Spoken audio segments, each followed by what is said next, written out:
Bagaimana mungkin seorang Kristen mengatakan aku Kristen, aku mengasihi Yesus, hafal lagu-lagu rohani yang isinya seperti aku mengasihi Engkau Yesus dengan segenap hatiku, tapi ada penyesat.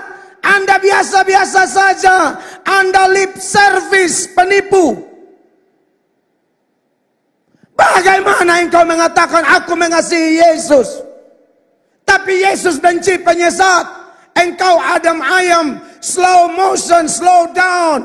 Urusan sama penyesat, terlalu baperan. Tidak bisa begitu, Kristen.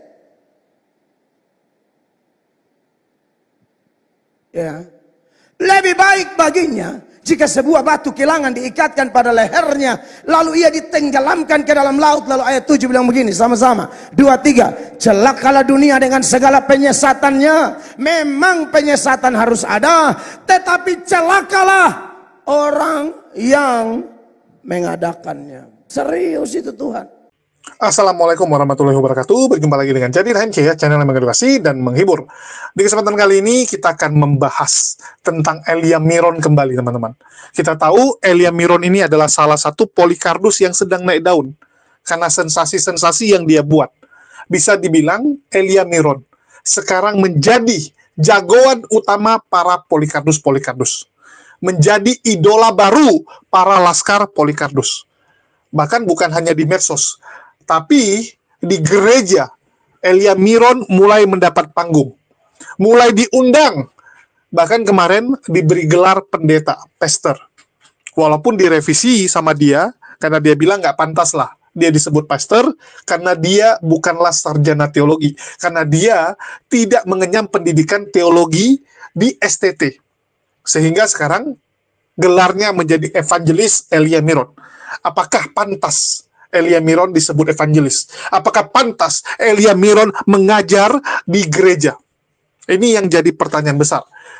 Dan sudah banyak sekali pendeta-pendeta mengkritisi pengajaran yang dilakukan oleh Elia Miron.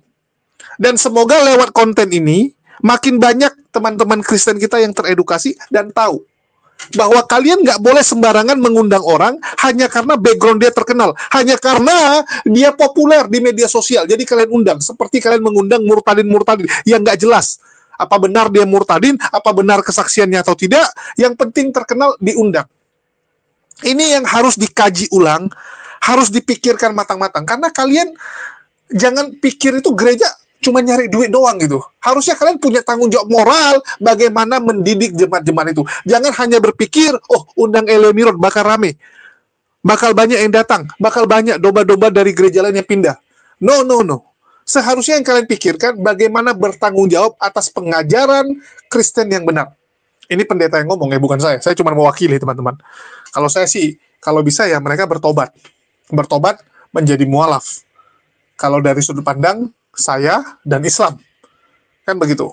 Tapi di sini yang mau saya sampaikan, banyak sekali pendeta-pendeta yang sudah mengkritisi Elia Miron yang diberikan panggung. Dan di kesempatan ini saya tampilkan 2 orang yang mengkritik dengan keras pengajaran Elia Miron dan gereja-gereja yang masih memberikan kesempatan buat pengajar-pengajar sesat. Ini bahaya, teman-teman. Bahaya sekali. Jadi jangan kalian itu hanya berpikir, wah, terkenal. Bakal banyak domba-domba yang masuk. Jangan. Di mana tanggung jawab moral kalian? Tanggung jawab kalian sebagai gembala untuk mengembalakan domba supaya jangan tersesat. Kita tahu Elia Miron ini seperti apa. Kita tahu background-nya. Itu kita bicara kelakuan ya, kelakuan orangnya. Kalian mau bilang, oh dia sudah bertobat. Oke, silakan. Tapi pengajaran dia pun salah. Dia tidak ngerti sama sekali yang namanya kekristenan. Yang namanya teologi. Dia cuma comor sana, comor sini, belajar dari PDF, belajar dari internet, terus merasa sudah pintar. Halo? Itulah saya bilang ya. Orang sekarang nih banyak sekali yang sok pintar. Yang pintar benaran sedikit. Yang sok pintar banyak. Sok pintar banyak sekali. Baru nonton dari YouTube cara masak mie, tiba-tiba sudah mengaku jadi pakar membuat mie. Baru nonton cara merakit komputer, tiba-tiba udah merasa seperti ahlinya komputer. Baru belajar program sedikit sudah merasa seperti hacker. Orang-orang sekarang seperti itu, teman-teman. Banyak yang mengaku pakar, seperti Edis. Mengklaim dirinya ngerti. Padahal baru belajar kemarin. Itu sering kita jumpai ya. Orang-orang sekarang istilahnya kemaruk gitu. Lagi kemaruk pengen belajar ini, belajar, tiba-tiba mengaku pakarnya. Itu banyak. Padahal, yang namanya agama itu nggak sesimpel itu, teman-teman. Ya mungkin ada ilmunya dari kamu belajar seperti itu. Tapi kamu harus ingat, bahwa agama itu luas. Nggak bisa kamu main comot-comot. Seperti yang selama ini teman-teman Kristen bilang, oh kalian nggak boleh comot-comot ayat. Sedangkan kalian sendiri sering mencomotnya. Contoh, kamu belajar tentang yang namanya jendela, sehingga kamu ngerti jendela itu seperti apa. Tapi apakah kamu menjadi ahli rumah setelah kamu ngerti jendela? Enggak. Apakah kamu jadi ahli rumah setelah kamu ngerti tentang yang namanya pintu? Enggak, teman-teman. Orang yang jago pintu disuruh buat rumah, ya udah pintu semua nanti dibikin rumahnya. Nggak bisa, teman-teman. Agama itu terlalu luas. Apalagi kalau kamu cuman belajar dari medsos. Bahkan kita di Islam ya, itu diharuskan punya guru. Jangan asal belajar. Coba lihat Islam, jelas ya. Nggak boleh, karena kalau kamu asal belajar seperti itu, setan yang jadi gurumu nanti. Setan yang akan membimbingmu, karena setan lihat, oh ada peluang nih, ada peluang. Dia cuma modal comot sana, comot sini. Dia cuma modal belajar dari internet. Oke, dimasuki. Ini bahayanya. Itulah kenapa di Islam kita menjaga itu. Bahkan di kekristenan, Katolik, dan Ortodoks itu juga dijaga. Harus belajar. Harus ikut katekisasi. Nggak boleh asal-asalan. Tapi Protestan ini memang beda sendiri ya. Saya nggak ngerti kenapa seperti itu. Padahal sudah diingatkan, jangan. Bagaimana kritikan dari Deki Ngadas dan juga Pendeta Melatok kepada Elia Miron? Ya kita akan saksikan ya sebentar lagi. Tapi jelas ya teman-teman. Di sini tujuan mengkritiknya bukan ingin menghakimi, tapi meluruskan dan menyadarkan orang-orang. Karena penyesat itu paling berbahaya, teman-teman. Paling berbahaya itu adalah penyesat. Hukumannya itu dosanya itu udah dosa paling tinggi. Kalau kita menyesatkan orang itu kan itu yang jadi korban banyak. Kalau sesat sendiri masih mending. Sesat sendiri ya udah kamu jadi korbannya. Kamu menyesatkan orang, ya itu udah jadi dosa jariah, teman-teman. Ya, udah jadi dosa jariah, akan jalan terus tuh. Itulah kita kenapa bilang penyesat-penyesat yang luar biasa memelintir agama ini dosanya tuh udah tak terhingga. Ya, dosa tak terhingga itu. Oke, kita dengarkan dulu. Terkait dengan Elia Miron, saya lihat di Facebook ada beberapa tulisan dari pendeta MEM dan juga tanggapan dari beberapa orang yang lain. Saya tidak membuat tanggapan khusus melalui tulisan ya, tapi saya hanya ingin memberikan beberapa komentar. Pertama, Elia Miron, kita bersyukur kepada Tuhan ada anak muda seperti Elia Miron yang Tuhan pakai juga untuk memberikan jawaban-jawaban apologetik khususnya untuk pihak Muslim ya. Tapi saudara-saudara, dalam hal kita mengapresiasi kiprahnya terkait dengan apologetika terhadap Muslim, itu tidak berarti bahwa kita harus kehilangan daya kritikal kita terhadap apa yang diajarkan oleh Elia Miron.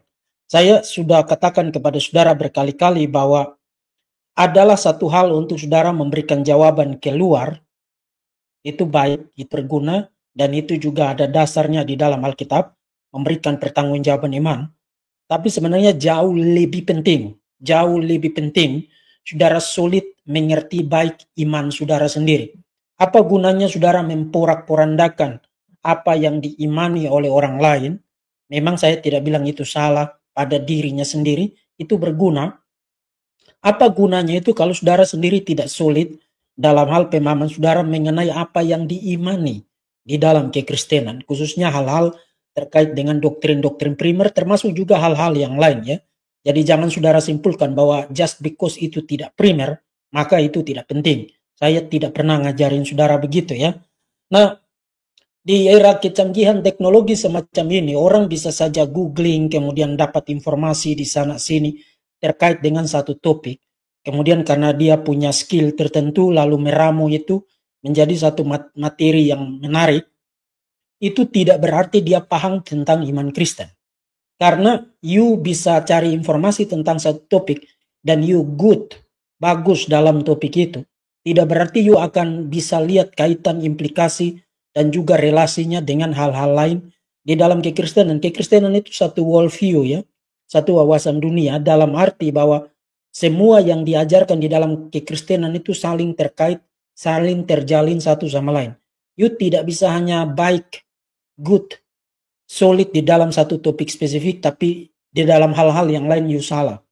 Itu sebabnya diperlukan waktu yang panjang untuk orang belajar, dan saya lebih prefer menyarankan orang untuk belajar secara formal sebelum dia tampil untuk mengajar secara publik atau memberikan pandangan secara publik.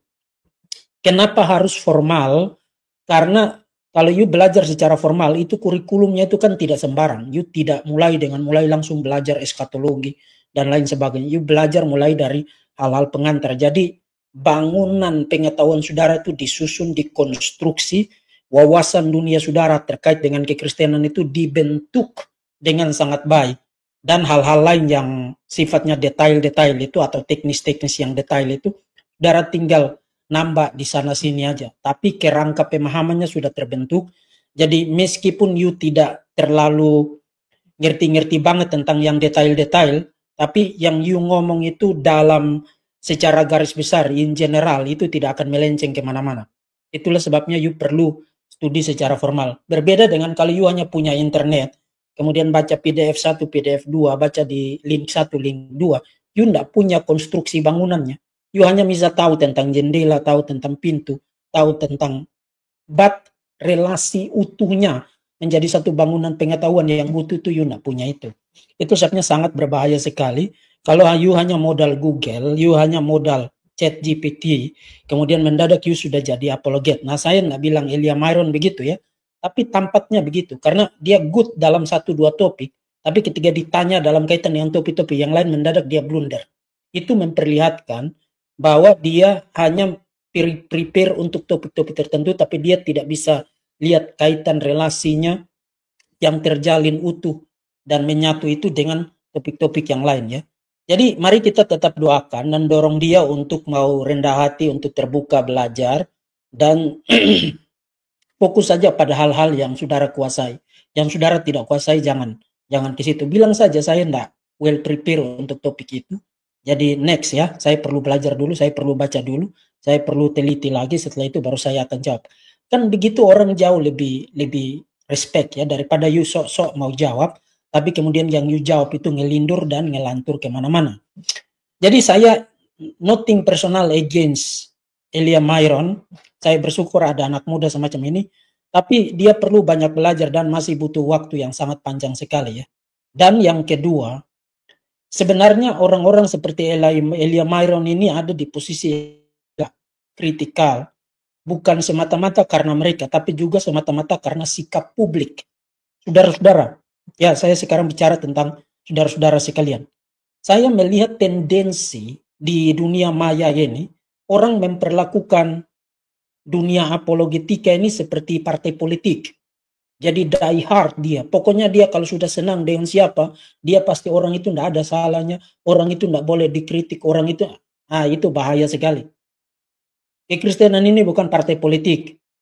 Kita tidak butuh orang die hard yang model-model begitu. Karena apa? Karena kebenaran itu tidak bergantung atas you mau ngotot untuk itu tidak boleh dikritik dan lain. Tidak bergantung pada itu. Tidak bergantung juga pada berapa banyak orang yang setuju. Even hanya satu orang, even tidak ada orang yang lain yang setuju dengan itu. Kalau itu benar, maka tetap benar. Dan juga tidak bergantung pada perasaan suka saudara. Kekristenan ini bukan agama perasaan. Meskipun tidak berarti kekristenan mengabaikan perasaan. Tapi tidak based on feeling, tidak didasarkan atas perasaan. Perasaan kita ini kan berubah-ubah. Kalau moodmu bagus, perasaanmu enak. Kalau moodmu sedang tidak bagus, lagi banyak masalah dan lain sebagainya, maka you akan anggap segala sesuatu itu kok tidak cocok dengan saudara. Jadi sikap subscriber, sikap audiens, sikap orang-orang yang ikut dia ini juga, itu akan sangat berbahaya bagi Elia Myron. Karena kalau dia lihat kamu terus-menerus die hard buat dia tidak akan mau belajar lagi. Wong saya punya pengikut, saya punya orang-orang yang akan die hard buat saya, akan bela saya. Nah, itu saatnya kita perlu dengar baik-baik. Jadi, apa yang saya berikan koreksinya di dalam kesempatan ini, nothing personal, dan sebenarnya saya tidak peduli juga sih kalau saudara mau die hard, mau mati-matian dukung Elia Myron, itu kan saya tidak peduli amat dengan itu juga. But, kalau saudara mau waras, kalau saudara mau sehat pikirannya, sehat sikap mentalnya, itulah yang tadi saya katakan kepada saudara-saudara. Hati-hati dengan memberikan dukungan yang unwarranted, ya, yang tidak baik untuk sesuatu yang sebenarnya saudara tahu itu salah, ya. Dan saya lihat beberapa komentar di video pendeta atau Dr. Willy Pandensulang, Bapak tidak perlu bikin tanggapan begini, nanti kelihatan Bapak seperti merasa paling benar. Loh, jadi yang komentar itu sebenarnya otaknya ada atau tidak, ya? You waktu komentar begitu, you merasa paling benar untuk mengoreksi orang yang bikin video yang you tuduh orang itu merasa paling benar. Konsistensinya itu di mana loh? Ini bukan soal orang merasa paling benar atau orang lain itu semuanya salah. Lihat argumennya, apakah memang itu benar atau tidak benar. Kalau tidak benar, ya tidak benar. Kalau benar, ya benar. Bukan soal orang merasa paling benar. Jadi jangan stupid, ya. Minta maaf, saya harus kasih tahu saudara itu, karena banyak sekali orang di dunia maya ini, termasuk para pendeta juga banyak yang begitu, ya, bikin TikTok.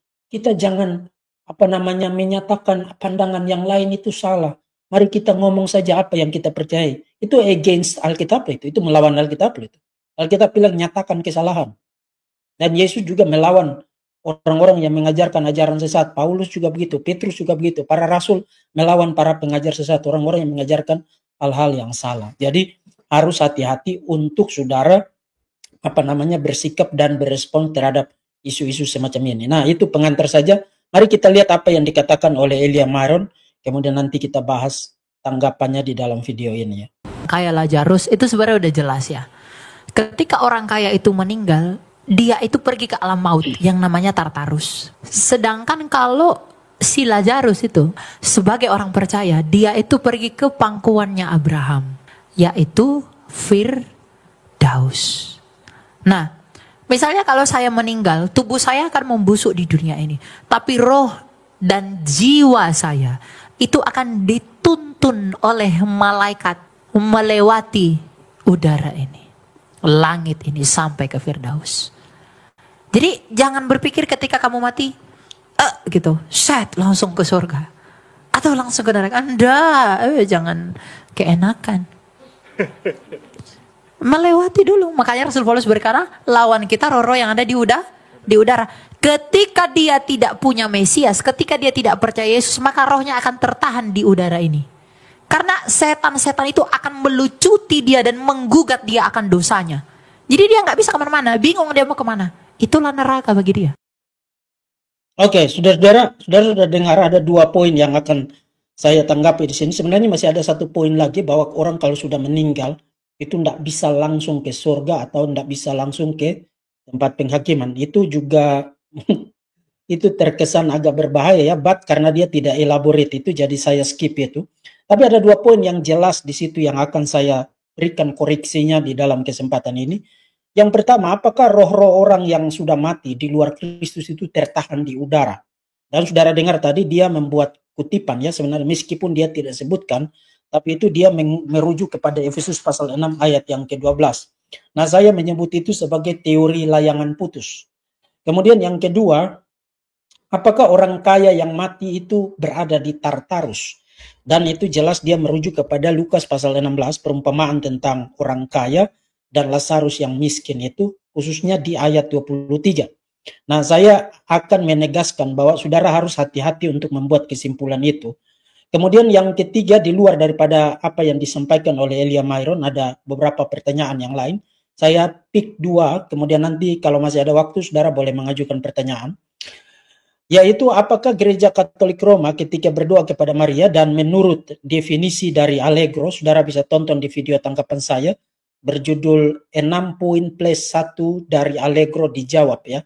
Video rekaman berdurasi sekitar sekian menit itu saudara tonton, khususnya di poin yang pertama. Saya meresponsi argumen atau redefinisi Allegro terhadap doa. Dia mendefinisikan itu semacam komunikasi interpersonal, ya, komunikasi antar orang percaya.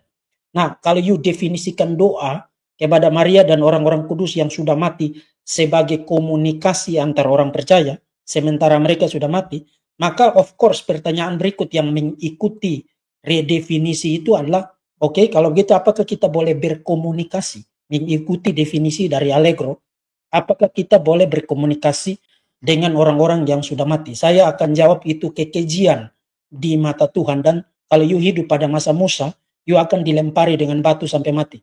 Kemudian yang keempat, ada satu pertanyaan terkait dengan materi saya kemarin mengenai tipologi Maria sebagai tabut perjanjian baru. Jadi dia mungkin dapat kesan yang keliru mengenai maksud dari argumen saya. Kemudian dia mengajukan pertanyaan, apakah tipologi harus paralel secara sempurna? Nah, nanti saya akan jelaskan apa yang dimaksudkan di situ dan apa yang disalahpahami. Kemudian saya akan tegaskan bahwa saudara harus membedakan antara true typology, tipologi yang sebenarnya, dan tipologi. Tipologi itu artinya dan cocok logi, artinya nyambung-nyambungin sesuatu yang sebenarnya tidak ada di situ hanya karena mirip-mirip. Hanya karena ada satu atau dua kata yang sama di situ. Itu bahaya sekali. Nah, kita mulai dari yang pertama, saudara-saudara. Apakah roh orang-orang mati di luar Kristus itu tertahan di udara, jadi dia tidak tahu mau kemana, seperti kata Elia Marion, dan saya sebut itu sebagai layangan putus. Apakah mereka seperti layangan putus di udara, dan mereka tidak tahu mau kemana? Dan dia merujuk itu kepada, dia mendasarkan itu kepada Efesus pasal 6 ayat yang ke-12, ya. Saudara tahu di dalam ayat itu Rasul Paulus berkata, karena perjuangan kita bukanlah melawan darah dan daging, tetapi melawan pemerintah-pemerintah, melawan penguasa-penguasa, melawan penghulu-penghulu dunia yang gelap ini, melawan roh-roh jahat di udara. Nah, saudara, untuk ayat itu you bisa pakai sebagai dasar untuk bikin teori layangan putus tadi. You harus mengasumsikan bahwa Efesus pasal 6 ayat 12 bicara tentang roh-roh orang mati. Which is tidak begitu. Karena di dalam konteksnya, kalau you mulai baca dari ayat yang ke-8 sampai ayat yang ke-10 sampai dengan ayat yang ke-18, Paulus tidak bicara tentang roh-roh orang mati di situ. Paulus bicara tentang orang-orang percaya dan Paulus pakai kata kita. Kita berarti Paulus dan orang-orang percaya yang menerima dan membaca surat Efesus. Paulus bicara tentang lawan kita yang masih hidup ini. Lawan kita itu bukan semata-mata hal-hal yang sifatnya kasat mata. Tapi sebenarnya nature, sifat utama dari perlawanan, pertentangan, persekusi dan lain sebagainya terhadap orang-orang Kristen itu sifatnya itu spiritual.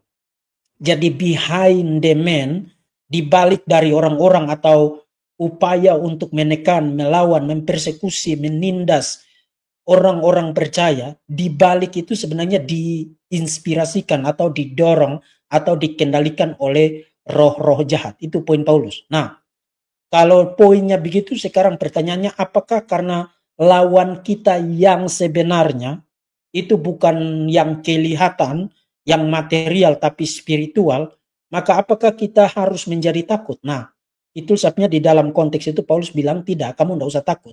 Karena kepada kamu diberikan perlengkapan senjata Allah. Itu saudara boleh baca itu di dalam ayat yang ke-10 sampai dengan ayat yang ke-12. Misalnya dia bicara tentang ketopong keselamatan, perisai iman, pedang roh yaitu firman Tuhan, dan lain sebagainya. Itu adalah perlengkapan senjata Allah. Memperlengkapi kita yang masih hidup untuk melawan untuk terlibat di dalam spiritual warfare itu, peperangan spiritual itu. Jadi di dalam konteks itu Paulus memetaforakan kita, tampaknya memetaforakan kita sebagai warriors, ya. Atau lebih spesifik adalah ketika saya harus menanggapi satu khotbah atau penggalan khotbah yang berisi ajaran yang berbahaya bagi Kristen, bagi tubuh Kristus. Lalu saya sering baca komentar di medsos saya. Mungkin Bapak Ibu juga pernah baca. Wah, Pak Pendeta tidak punya kasih. Wah, Pak Pendeta tidak punya etika. Harusnya tegur di bawah 4 mata, begitu ya. Lalu apa lagi? Tidak boleh menghakimi. Saya lihat memang itu lahir dari orang Kristen juga, tapi saya yakin ini Kristen sangat polos, kurang total belajar Alkitab. Dia hanya pakai ayat jangan menghakimi di Matius 7. Ayat 1 dan 2 yang bilang begini, jangan kamu menghakimi supaya kamu tidak dihakimi, dan seterusnya. Hanya dengan ayat-ayat seperti ini langsung dia kasih masukan kepada kami atau siapapun yang sedang melakukan kanter-kanter yang sebenarnya sangat bermanfaat bagi orang lain. Tapi Kristen polos atau belajar sepotong-sepotong atau mau dengar yang enak-enak saja, belajar tidak dengan totalitas diri, tapi dengan perasaannya yang dia bilang, oh ini perasaan paling halus, terlalu halus sampai salah. Jadi betul ada ayat kayak begini, tapi juga ada ayat seperti Yohanes 7 ayat 24. Itu ayat yang mengharuskan menghakimi dengan catatan seperti ini. Janganlah menghakimi menurut apa yang nampak. Tetapi apa? Hakimilah dengan adil. Jadi jangan pakai Matius 7 ayat 1 tapi tidak belajar Alkitab secara lengkap. Pikir ayatnya hanya seputaran Matius 7 ayat 1. Apa itu menghakimi? Ungkapan yang menyatakan satu ajaran atau perilaku tidak sesuai firman. Itu menghakimi. Ulang. Ungkapan yang menyatakan satu ajaran atau perilaku tidak sesuai firman. Itu namanya menghakimi. Ya, menyatakan salah. Itu menghakimi. Dan memang yang berkuasa menghakimi itu ya firman Tuhan. Lain hal kalau kita menghakimi membabi buta atau kitanya tidak bertobat, kitanya hidup kotor, hidup rusak, ya. Tapi kita menghakimi, nah itu memang salah. Tapi kalau kita bertobat dan kita punya pengetahuan firman yang baik dan demi kebaikan atau keselamatan jiwa-jiwa, kita menyatakan satu ajaran salah atau benar, perilaku salah atau benar dengan dasar firman Allah, sah. Makanya dia bilang, tetapi hakimilah dengan adil. Tidak adil itu kalau kita tidak bertobat. Tidak adil itu kalau kita omong asal bunyi. Hanya berdasarkan perasaan, tidak berdasarkan firman. Nah, di situ akan menjadi tidak adil. Apalagi berkaitan dengan penyesat ya. Jemaat terkasih, kita ini kan sudah dididik bahwa Kristen yang benar adalah tambah hari, tambah serupa dengan Kristus. Kan begitu.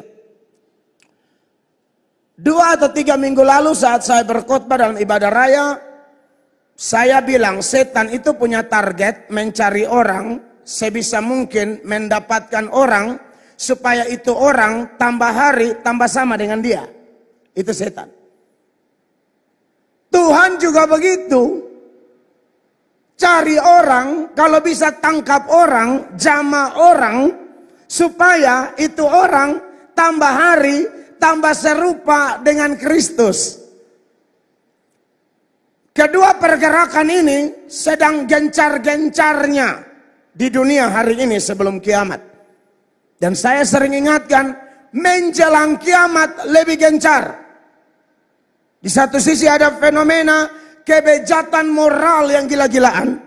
Tapi di sisi lain ada yang namanya kebangkitan spiritual yang luar biasa. Pastikan kita ada dalam pergerakan kebangkitan spiritual, revival, kebangunan rohani. Jangan pada kebejatan moral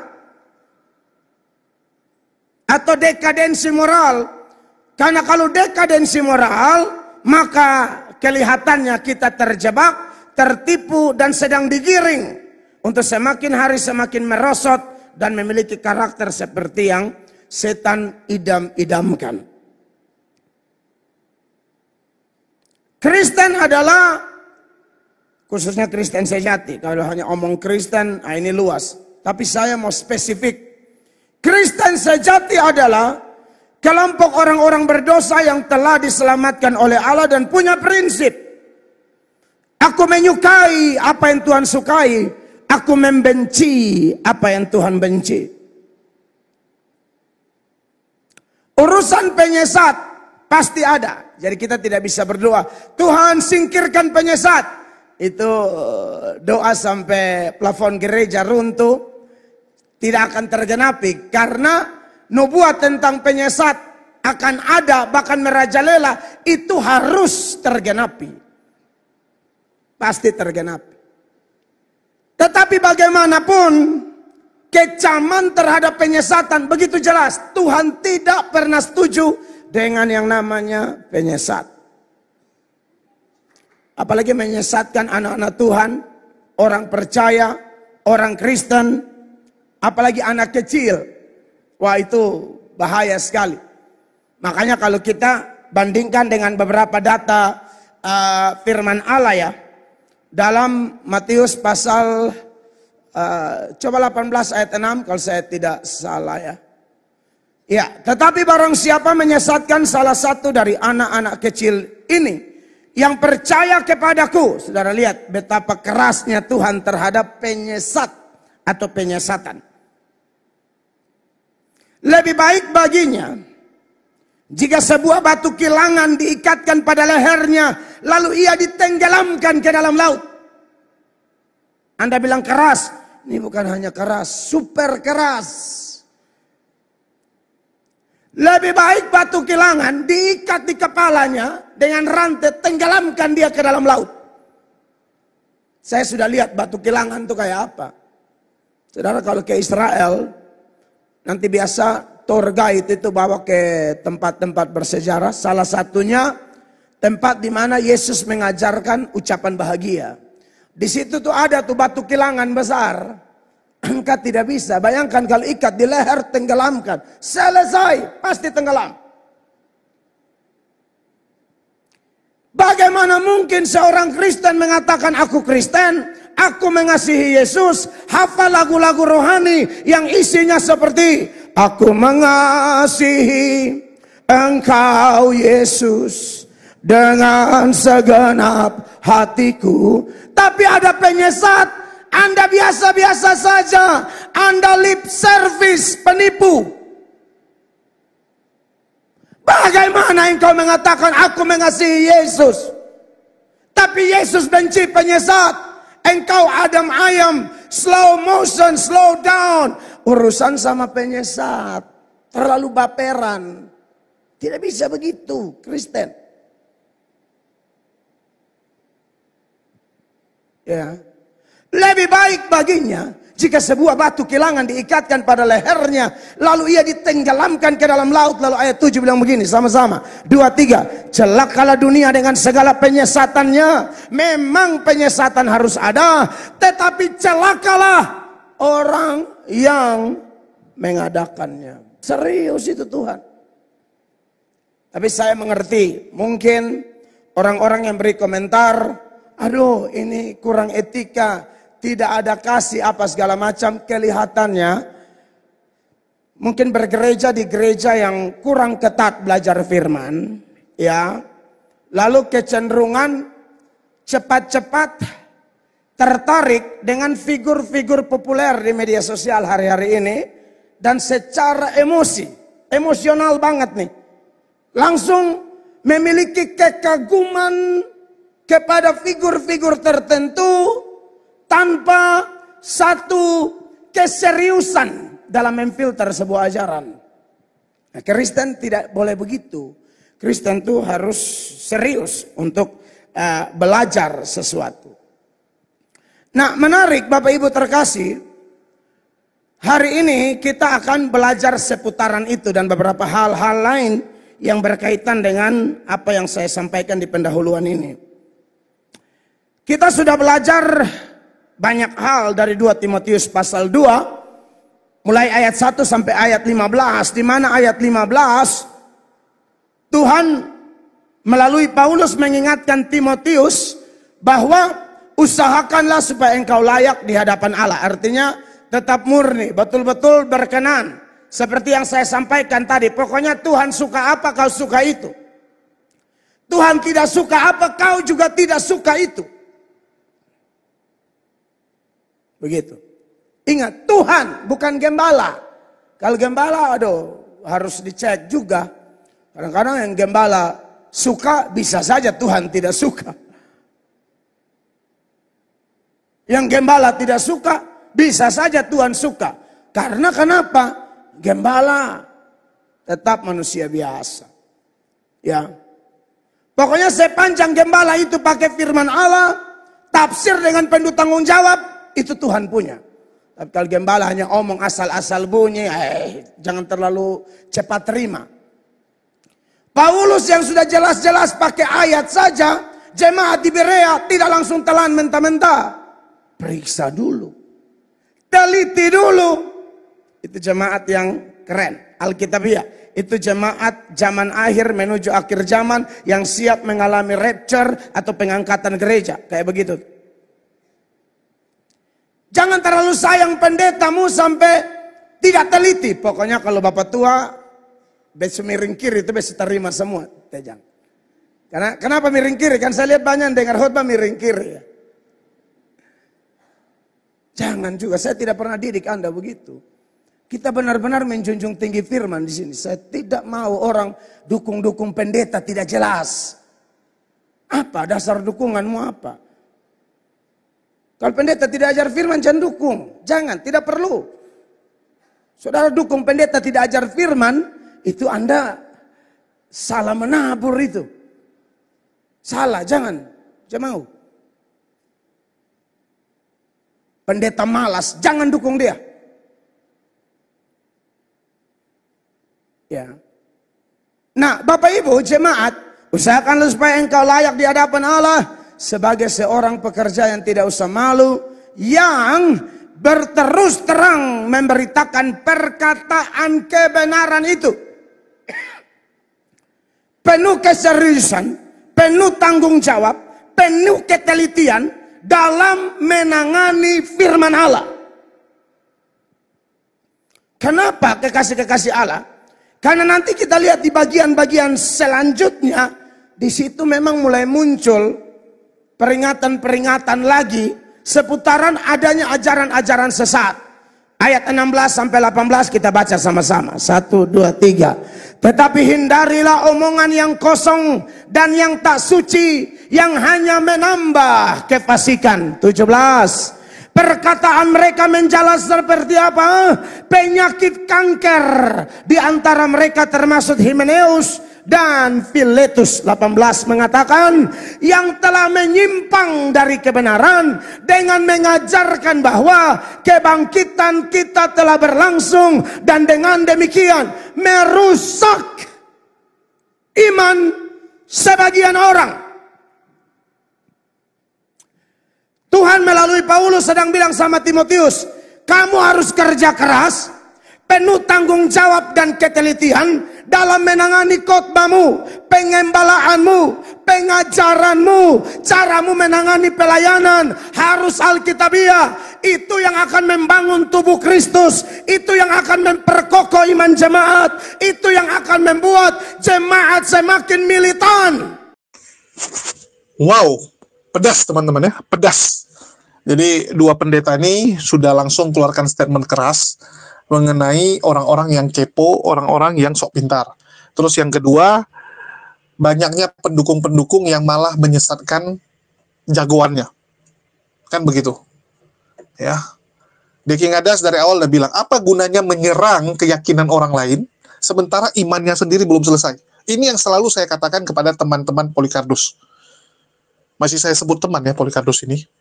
Karena menurut saya mereka ini benar-benar orang yang, ya mohon maaf, gagal dalam berpikir. Kamu sibuk nyerang Islam. Islam tuh begini, begitu, begini, begitu. Kamu lupa. Imanmu sendiri belum final, imanmu sendiri masih membingungkan, masih kacau balau. Harusnya yang kamu bereskan imanmu dulu. Bukan menyerang iman orang. Fokuskan imanmu dulu, bereskan dulu. Ya, sama seperti yang kita tampilkan selama ini, bahwa kekristenan juga masih cakar kiri, cakar kanan.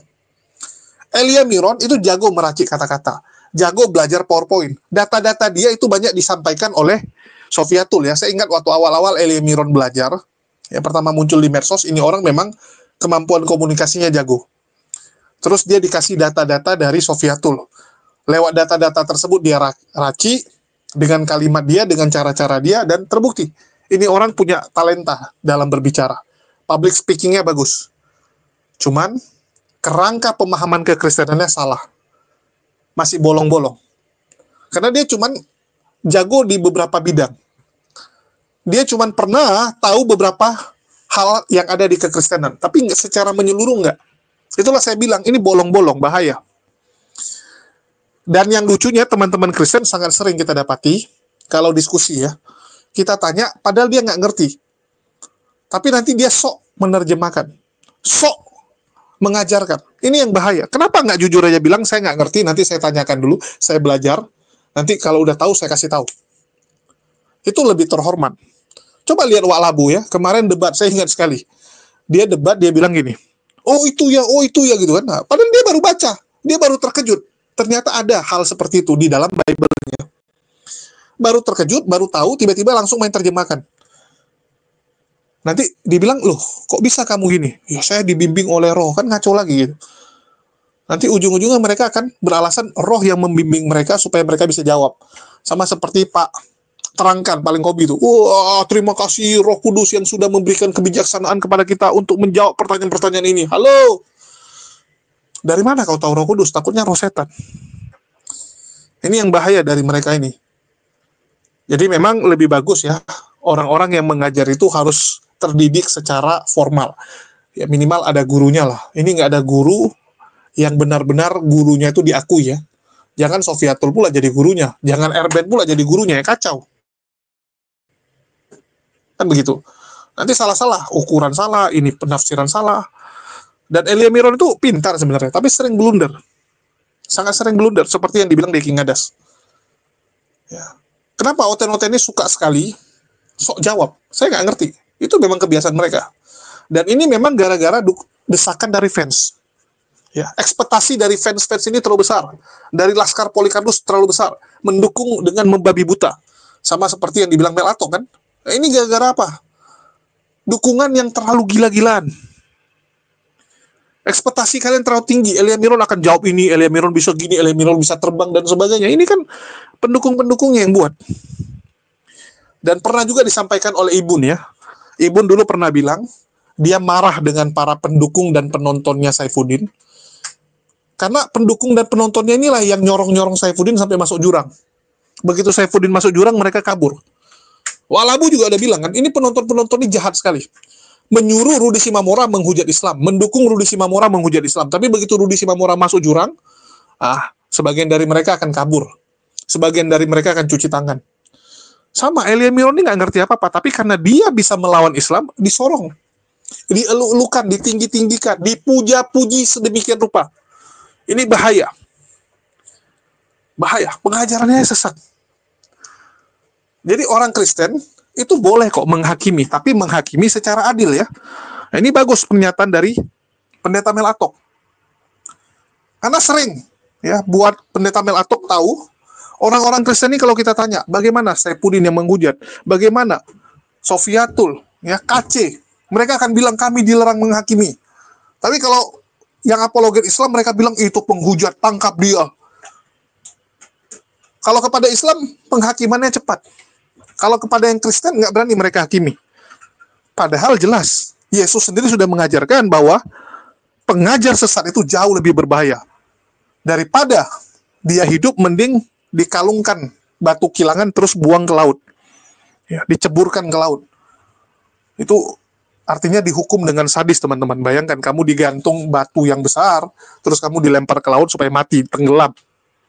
Itu untuk penyesat. Karena penyesat ini dosanya luar biasa. Dosa untuk penyesat itu sangat besar, sehingga memang harus duluan dimusnahkan daripada dia menyesatkan lebih banyak orang. Kalian dengar pengajaran Elia Miron. Dia mengatakan orang yang tidak percaya Yesus, kalau mati, dia akan tertahan di udara, rohnya akan tertahan di udara. Saya nggak ngerti ya, ini kebanyakan nonton atau apa. Dia pikir Orang-orang yang nggak percaya Yesus itu akan jadi roh gentayangan gitu ya, roh-roh gentayangan. Halo, kamu ambil comot ayat tentang ya roh-roh yang ada di udara yang menjadi lawan kita. Itu roh apa gitu? Itu bukan roh orang yang udah mati, coy. Ini kebanyakan nonton film tapi nggak ngerti tentang agama. Nah, ginilah jadinya. Asal-asal ya. Kebanyakan nonton film horor terus dia gabungkan dengan agamanya, jadinya gini. Elia Miron, sejak kapan ada tertahan di udara? Lawak-lawak aja. Kalau dibilang Deki Ngadas, teori layangan putus. Roh orang kan melayang-layang seperti layangan di udara. Aduh. Protestan dan Katolik itu berbeda dalam pemahaman setelah kematian. Ya, ini yang teman-teman harus tahu. Tetapi yang Protestan pun harus pede. Jangan kamu campur adukan ajaran-ajaran yang sebenarnya itu ajaran orang lain. Ini bahaya. Ya. Kalau di Islam kami jelas. Setelah meninggal kamu akan nunggu di alam kubur. Di alam kubur. Ini roh gentayangan di udara. Yang ngajari siapa? Nggak ada. Main comot ayat terus tafsirkan sendiri. Itulah dibilang bahaya. Orang seperti ini bahaya. Seperti yang dibilang Pendeta Mel Atok. Akan tiba saatnya kebejatan moral itu lagi gila-gilaan. Makin akhir zaman kebejatan moral akan makin gila-gilaan. Dan ini sudah mulai. Dan saya sudah bilang ya, bahwa Elia Miron ini kan pendeta Joni. Yang namanya pendeta Joni, ya tahu sendirilah kelakuannya. Ya, pendeta Joni.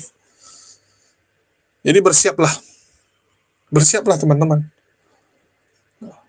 Jadi buat pendukung Elia Miron, bertobatlah.